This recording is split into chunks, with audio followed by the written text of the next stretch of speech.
ఇలా రుద్దేశానండి. చాలాసేపు స్క్రబ్ కూడా చేశాను. ఒక 5 minutes నీట్గా స్క్రబ్ చేశానండి. చాలాసేపు అంటే చాలాసేపు కాదు, ఒక 5 minutes చేశాను. ఇప్పుడు దీన్ని మొత్తం ఆరనివ్వాలండి. నీట్గా మొత్తం ఆరిపోయేదాకా ఉంచుకోవాలి.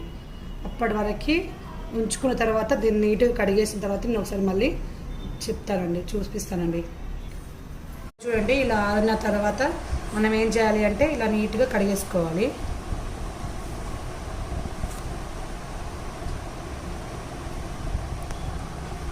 నేను ట్యాప్ దగ్గర కడిగేసి వచ్చామనుకున్నాను. మీకు ఇక్కడ ప్రూఫ్తో సహా చూపిద్దాము అన్నట్టుగా ఇక్కడ నీట్గా చేసుకుంటున్నానండి.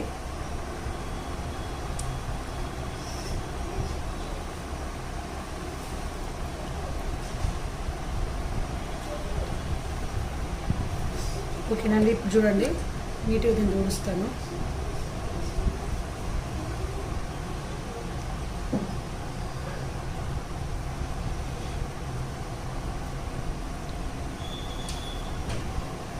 ఇక చూడండి, దీనికి మీకు ఏమైనా డిఫరెన్స్ కనిపిస్తుందా లేదా చూడండి ఒకసారి.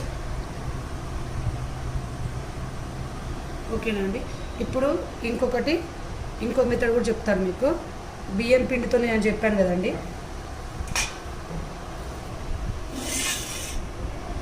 ఇప్పుడు దీంట్లో కొంచెం బియ్యం పిండి కలుపుతున్నానండి.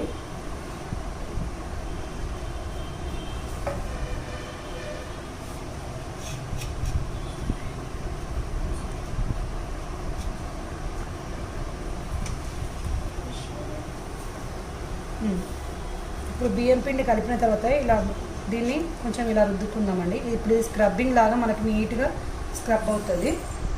సో ఇలా నేను ఇలా పెట్టుకొని ఇలా రుద్దుకుంటున్నానండి.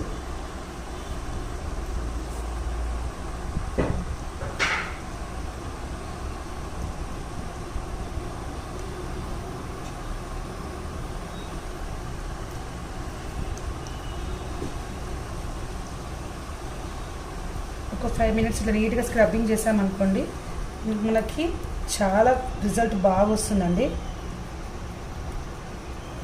మన మిడిల్లో మనకు కొంచెం బ్లాక్గా ఉండడం అవన్నీ ఉంటాయి కదండి, అది మొత్తం కూడా వెళ్ళిపోతుంది. ఇది కూడా మొత్తం నీట్గా స్క్రబ్బింగ్ అయిపోయాక దీన్ని కూడా మొత్తం ఆరిపోయేదాకా పెట్టుకోవాలండి. నేను చెప్పాను కదండి, పసుపు కూడా పెట్టుకోవచ్చు, కాకపోతే నాకు పసుపు పడదు కాబట్టి నేను పసుపు రుద్దుకోవడం లేదండి.